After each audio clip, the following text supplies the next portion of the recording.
Well, good morning, y'all.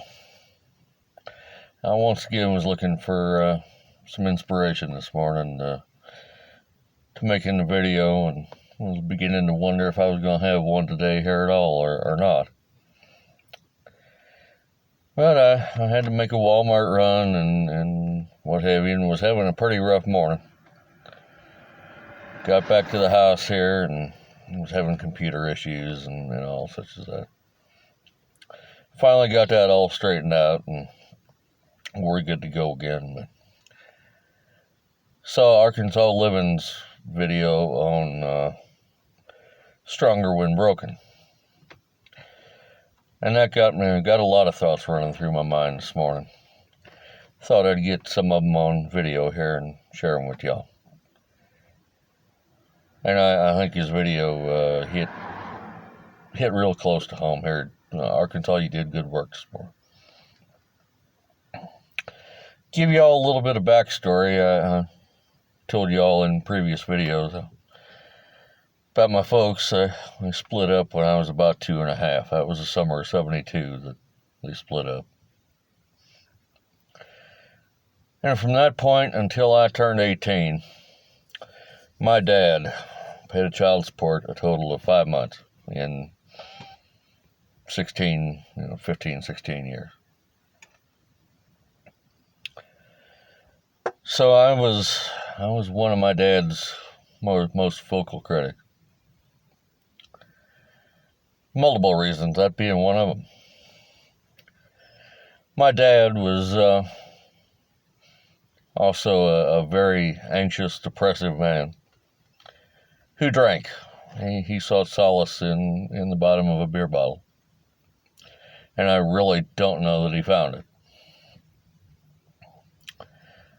And I also think my dad had undiagnosed PTSD.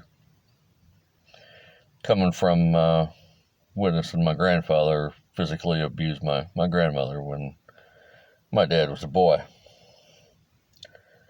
My grandfather was the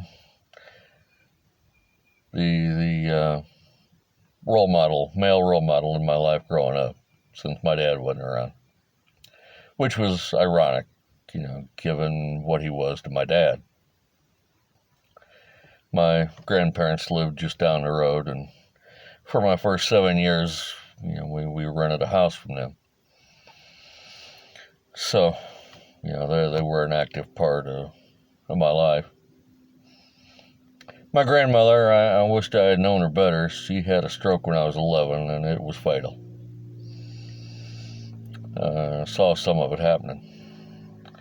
I was there shortly after it started, and was there when the ambulance come to pick her up to take her to the hospital.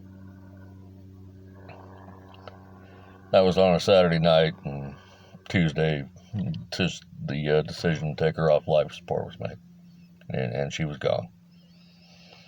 So I didn't get to know her as good as I had hoped. My grandfather, though, and me spent a good bit of time together in my growing up years.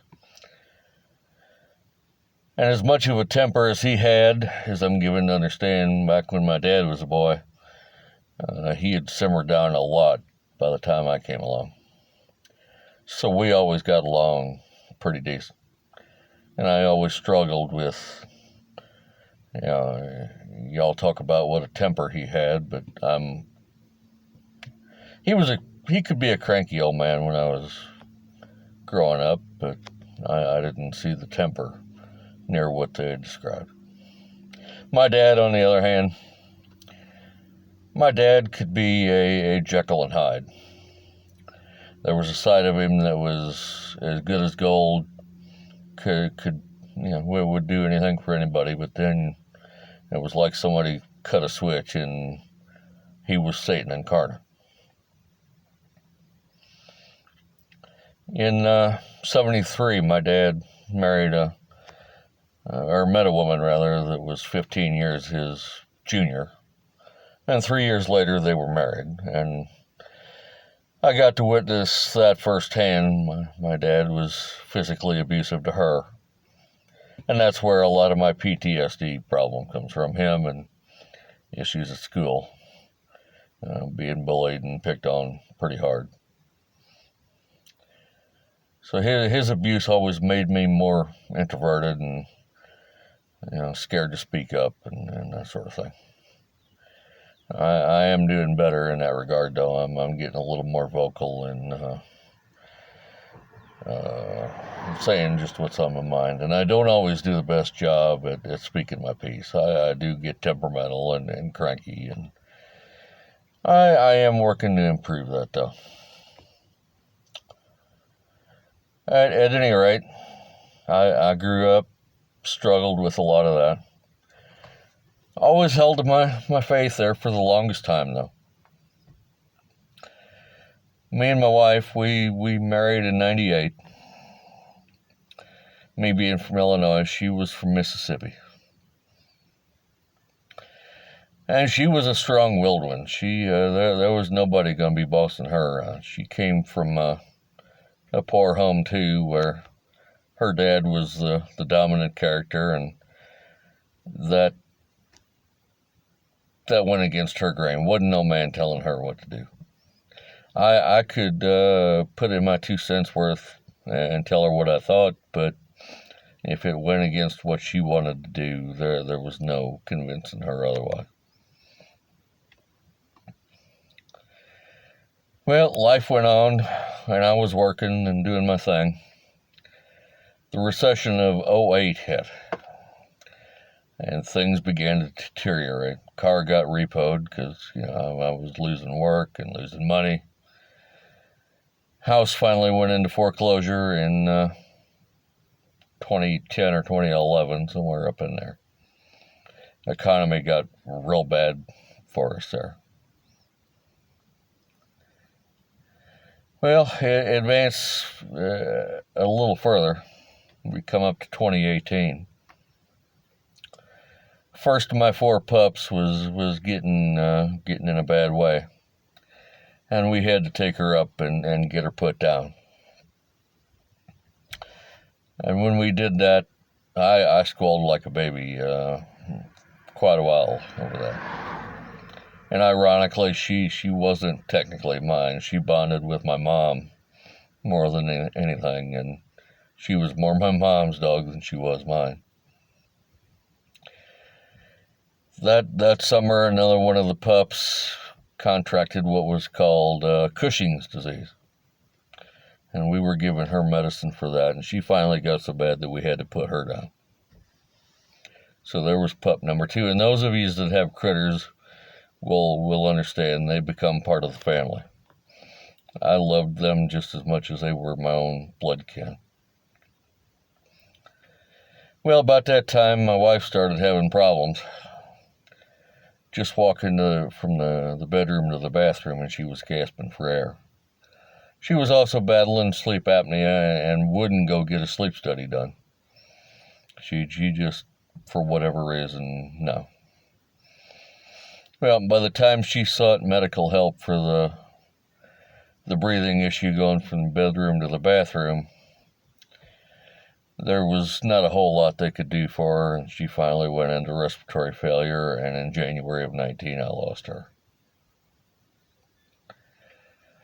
So, and that was one of the most painful experiences of my life. Still bothers me, because I was the one who had to make the decision to pull her off life support.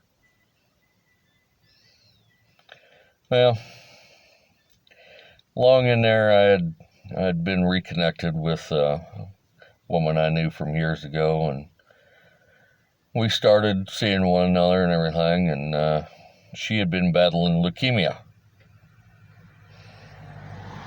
And she had been in and out of the hospital off and on with that. And she was with me the morning I went in and found my mom. Mother had been battling Alzheimer's and dementia and also bipolar disorder. So she helped me get through that. I'm not as shook up about my mom's passing. Mother was 85. And between the Alzheimer's and the bipolar, I saw mother struggle with that for years, and while I miss her terribly, and there's nothing I wouldn't do for her, I feel like mother's finally at rest, and the things that tormented her can no longer bother her. But mother passed in February of 20. Less than 3 months later, in June of 20, the girlfriend went in the hospital with congestive heart failure. The leukemia, which had been in remission, came back. And July 26, she was gone. Died at Siteman Cancer Center in St. Louis. So, here we go again. 3 people close to me dead in 2 years. And then that September, a third of my pups passed. So, 3 of my pups and three people that were close to me dead in a couple of years. And I have struggled with this and been madder than hell at God over all this. How could an all-powerful, all-merciful God allow stuff like this to happen? I simply didn't understand it.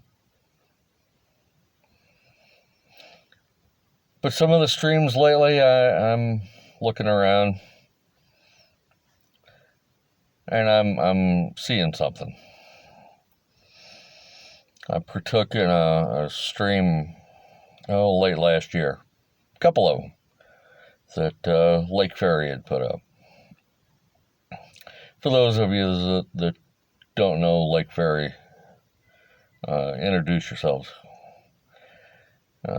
Love her and her husband absolutely to death. She had come out of an abusive relationship and has the battle scars from that. So there's a personal connection on that. And Heather, if I'm amiss here, forgive me. I'm not meaning to embarrass you or anything. My point here being, she's taken her pain and all that and spun it into a positive. But I went so many years with so much of this pain from the childhood of, the pain of my childhood, my dad, losing my wife, the girlfriend, my mom, not understanding what was going on. But I'm beginning to wonder if others can't draw some solace off of what I'm suffering. Go back just to last night. Woman I went to school with. Her husband's been bad sick. He's been in a nursing home, and some of the pictures she's put on Facebook, he looks really rough. So I sent her a message last night on Facebook, and I said, all right if I ask you a personal question? Yeah. And I asked her what was the story with her husband, what happened to put him in this condition, etc. And we talked for the longest time in private message on Facebook. And she piped up there toward the end and thanked me for messaging her, and she said, nobody wants to talk to me about any of this, and talked about how alone she feels at times. And had I not gone through what I have, I may not have thought to talk to her about any of this, or even message her to see how she was doing. But now that I've gone through what I have, I feel some of the aloneness and some of the, I can connect to that. I've been through it. So I feel like I can relate, and maybe she's able to draw some strength off of that. I don't know. I hope she can. Maybe then some of the mess I've gone through and everything won't be in vain. I don't know. Speculative. Anyway, I hope this has been a cohesive video this morning, and I haven't been rambling on too much, but had to get up here and say my piece. So that's all for now. We got Radio Club luncheon today and live stream on the Book of Revelation tonight, so I need to get this uploaded and get moving. Love y'all. Jimbo out.